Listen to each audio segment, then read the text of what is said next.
Movie की शुरुआत में प्री-स्कॉट एकेडमी एक गवर्नमेंट रन सीक्रेट इंस्टीट्यूशन को दिखाते हैं जो छोटी बच्चों को असासिस बनने की ट्रेनिंग देता है। इस ऑर्गेनाइजेशन का चीफ हार्डमैन इन बच्चों को 10 महीने की उम्र से यहाँ ले आता है और बिना किसी बाहरी दुनिया के कनेक्शन में इन्हें जिंदगी के बारे में सब कुछ सिखाता है। प्री-स्कॉट एकेडमी के इन्हीं छोटी बच्चों को किलिंग मशीन बनाने की ट्रेनिंग दी जाती है। अब जब 3 साल की उम्र में इन्हें इनकी हाइट से भी ज्यादा लंबी बंदूकों को चलाना सिखा दिया जाता है और 5 साल के होते ही इन्हें गाड़ी चलाना सिखा दिया जाता है और 1 साल में तो ये इतने माहिर हो जाते हैं कि एक कार चेज में भी शामिल हो सकते हैं। रोजाना ये लड़कियां तरह तरह की फाइटिंग स्किल्स पर काम करती हैं ताकि जब भी ये टीनेजर बने तो इन्हें खतरनाक मिशन पर इस्तेमाल किया जा सके और कोई इन पर शक भी न करे। हार्डमैन का सबसे जरूरी नियम यह है कि ये लड़कियां आपस में कोई रिश्ता न बनाए और इसी नियम के कारण लड़कियों के अनाथ होने के बाद भी इन्हें आपस में कोई मेल नहीं होता। इन लड़कियों को कोई काम नहीं दिया जाता, इन्हें इनके एजेंट नंबर से बुलाया जाता है। इस वक्त इनका बेस्ट स्टूडेंट नंबर 83 जो एक किलर की तरह शूट करती है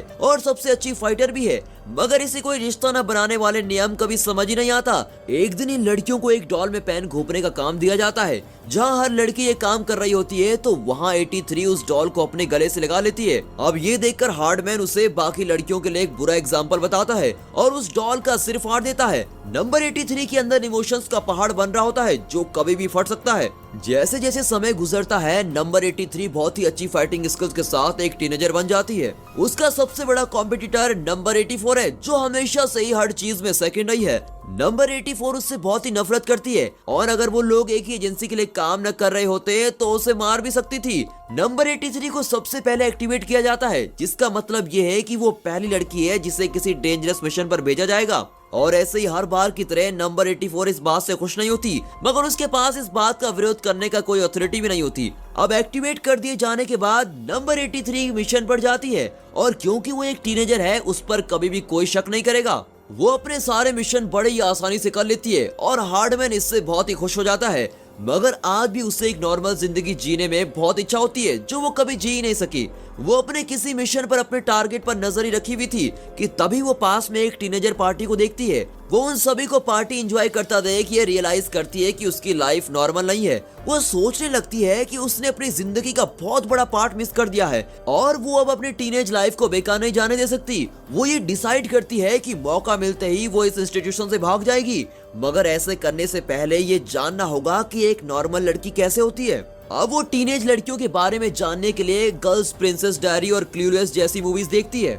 जब भी वो अपने मिशन पर होती है तो वो कुछ मैगजीन्स भी खरीद लेती है जिसे वो चुपचाप से बोरिंग मीटिंग के वक्त पढ़ती है। एक दिन उसकी यही आदत उसकी मुसीबत बन जाती है जब हार्डमैन उसे वो मैगजीन पढ़ते हुए देख लेता है और वो उसे एक इम्पोर्टेंट मिशन के बारे में बता रहा होता है। हार्डमैन उससे कहता है कि तुम्हारा अगला मिशन काफी खतरनाक है, तुम इसे सीरियस लो। फिर दिखाते हैं एक आर्म्स डीलर और माफिया की सबसे खतरनाक लड़की जिसका नाम विक्टोरिया है। उसे 8 घंटे पहले एक शहर में लोकेट किया गया है। हार्डमैन कहता है उसे 2 दिनों के अंदर जिंदा पकड़ना होगा, नहीं तो वो फिर से गायब हो जाएगी। नंबर 84 इस मिशन पर जाना चाहती है क्योंकि उसे लगता है कि ऐसा करने से वो हार्डमैन की फेवरेट बन जाएगी।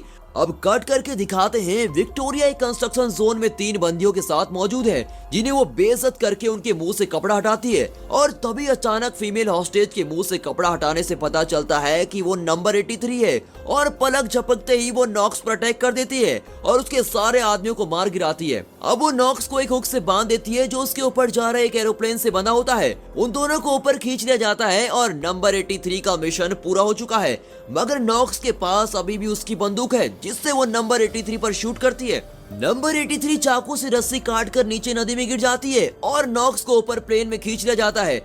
जब हार्डमैन नंबर 83 को नहीं देखता तो वो उसके हाथ पर लगे एक डिवाइस के थ्रू कनेक्ट करने की कोशिश करता है। नंबर 83 नदी से निकलकर हार्डमैन को सुन लेती है, मगर उसका कोई जवाब नहीं देती क्योंकि उसके पास यहाँ से भागने का इससे अच्छा मौका नहीं हो सकता और ये उसके पास आखिरी मौका था यहाँ से निकलने का, इसीलिए वो उस डिवाइस को फेंक देती है। वह एरोप्लेन में हार्डमैन को बताया जाता है कि नंबर 83 से उन्हें कोई भी ऑडियो या विजुअल नहीं मिल रहा। वो उसे इनएक्टिव डिक्लेयर करके विक्टोरिया से पूछताछ जारी रखता है। कट करके दिखाते हैं कि नंबर 83 एक न्यू आइडेंटिटी बना रही है जिसका नाम मेगन रखती है। वो न्यूटन शहर में एक हाई स्कूल में एडमिशन ले लेती है और रहने के लिए एक वेबसाइट के जरिए एक परिवार को खोज लेती है। एयरपोर्ट पर वो परिवार उसे वहाँ लेने आता है। इनमें से एक माँ है जिसका नाम मिसेस लार्सन है, उसका बेटा पार्कर है और उनकी सरकास्टिक टीनेज बेटी लिज है। लिज उसके वहाँ आने से खुश नहीं है और उसके साथ एडजस्ट होने में भी उसे बहुत दिक्कत होती है। उसे वो बातें अजीब लगती है कि मेगन नॉर्मल सी चीजों जैसे स्कूल बस में बैठने के लिए काफी एक्साइटेड होती है, मगर फिर भी अपनी माँ को खुश करने के लिए वो मेगन की मदद करने के लिए तैयार हो जाती है। अब कट करके दिखाते हैं कि स्कूल के पहले ही दिन मेगन बड़े अजीब कपड़ों में आती है, जिससे सभी उसको घूर रहे होते हैं। उसे वहाँ आए कुछ ही देर हुई होती है कि एक बदमाश लड़का जिसका नाम गूच है उसे ताजा माल कहकर पुकार रहा होता है और इसी पर सब उस पर हंसने लगते हैं। उसे बेहतर महसूस करने के लिए लिज उसे पहनने के लिए थोड़े अच्छे कपड़े देती है। मॉर्निंग असेंबली में मेगन को एक फॉरेन एक्सचेंज स्टूडेंट होने के नाते बहुत कुछ बातें करनी थी। स्टेज पर जाने से पहले वो एक पढ़ाकू लड़के से मिलती है जिसका नाम रोजर है, जो स्कूल के बैंड के लिए ऑडियो वीडियोस मैनेज करता है और बदले में उसने रोजर को उसकी देखी हुई मूवीज के अकॉर्डिंग नर्ड कहा। वो खुद को पूरे स्कूल के सामने इंट्रोड्यूस करती है, मगर सारे बच्चे उसे तरह तरह के नाम से पुकार रहे होते हैं और उसका बड़ा ही मजाक उड़ाते हैं। वो लोग उसे वापस कनाडा जाने को कहते हैं जहाँ से वो खुद आ गई थी, और अगर मैं भी मेगन होता तो बिल्कुल वही करता। और जब वो लोग जोर जोर से चिल्लाने लगते हैं तो स्कूल का बैंड लीडर कैश एक गाने से सबको चुप कराता है। कैश स्कूल का सबसे पॉपुलर लड़का है और उसे बहुत लोग पसंद करते हैं। मेगन को भी कैश बहुत पसंद आने लगता है। अब लंच ब्रेक के वक्त कुछ चीयर लीडर्स उसे उनके साथ खाने के लिए बुलाते हैं, मगर मेगन उसकी देखी हुई मूवीज के अकॉर्डिंग उन्हें मतलबी समझती है और मना कर देती है। वो बायोलॉजी क्लास में रोजर से फिर मिलती है और उससे दोस्ती कर लेती है। रोजर भी मेगन को पसंद करता है, पर मेगन तो बस कैश के बारे में सोच रही होती है और अगले दिन उसे कैश का लैब पार्टनर बना दिया जाता है। अब क्लास की लड़कियां मेगन से कोई दूसरा पार्टनर बनाने को कहती हैं ताकि वो खुद कैश का पार्टनर बन सके। सारी लड़कियां कैश के लिए प्यासे जो रहती हैं। क्लास के बाद वो लड़कियां मेगन से कहती हैं कि कैश को वो लड़कियां पसंद हैं जो स्कूल के मास्कोट का रोल प्ले करती हैं। अब मेगन बेचारी भोली उन पर बड़ी आसानी से विश्वास कर लेती है और ये नहीं समझ पाती कि वो लोग उसे फंसा रहे हैं। मेगन ऑडिशन के लिए जाती है और तुरंत उसका सिलेक्शन भी हो जाता है और उसे अगले गाने की प्रैक्टिस के लिए बुला ले जाता है। कट करके दिखाते हैं कि प्रैक्टिस के दौरान कुछ मास्क पहने हुए आदमी उसको किडनैप करने की कोशिश करते हैं, मगर मेगन अपनी फाइटिंग स्किल से सबकी धुलाई कर देती है और ये देखकर सभी लोग बिल्कुल चौंक जाते हैं कि ये इतनी अच्छी फाइटिंग कैसे कर रही है।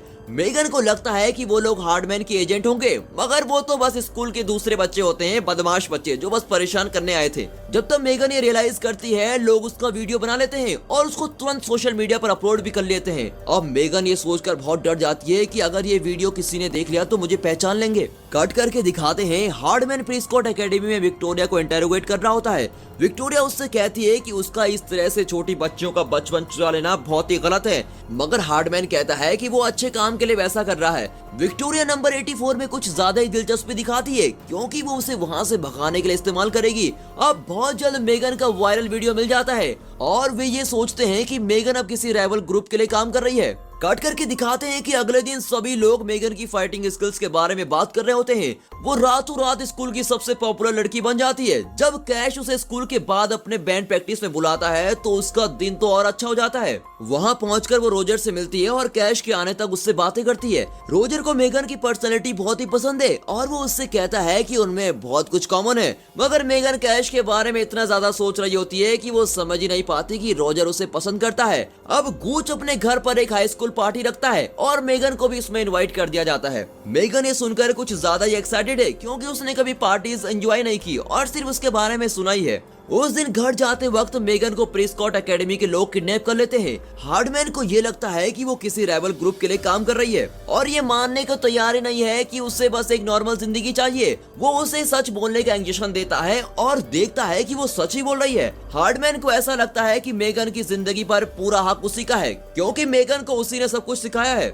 अब वो उसे 2 दिन में बेस लौटने के लिए बोलता है और फिर हार्डमैन के आदमी उसे घर के बाहर फेंक देते हैं ताकि ऐसा लगे कि वो बस नशे में है। और मेगन रोजर से अगली बार मिलने पर उसे गूच की पार्टी में बुलाती है, मगर रोजर उस पार्टी में जाने से मना कर देता है क्योंकि उसके पापा पार्टीज को लेकर बहुत ही स्ट्रिक्ट हैं। अब मेगन कहती है कि रोजर के वहाँ होने से मुझे बहुत अच्छा लगता है क्योंकि पूरे स्कूल में बस रोजर ही उसका दोस्त है। उस रात मेगन लिज के साथ पार्टी में जाती है जिसे उसकी माँ ने जबरदस्ती उसे मेगन के साथ भेजा होता है। वहाँ वो नंबर 84 को देखती है और बिल्कुल चौंक जाती है, जो वहाँ हीथर नाम से आई भी होती है। उसे ऐसा लगता है कि हीथर को हार्डमैन ने उस पर नजर रखने के लिए भेजा है, मगर हीथर इस बात को ना तो मानती है और ना ही मना करती है। रोजर भी उस पार्टी में मेगन के लिए आता है, मगर उसे कैश को किस करता देखकर वो निराश हो जाता है। अब पार्टी के खत्म होने तक कैश उसे उसकी होमकमिंग डेट बनने के लिए कहता है। कट करके दिखाते हैं कि अगली सुबह मेगन ने सोचा था कि वो रात बहुत ही खास होगी, मगर कैश तो उसे ठीक से बात भी नहीं कर रहा होता है। वो समझ जाती है कि कैश का पूरा ध्यान बस सबसे पॉपुलर होने में लगा हुआ है।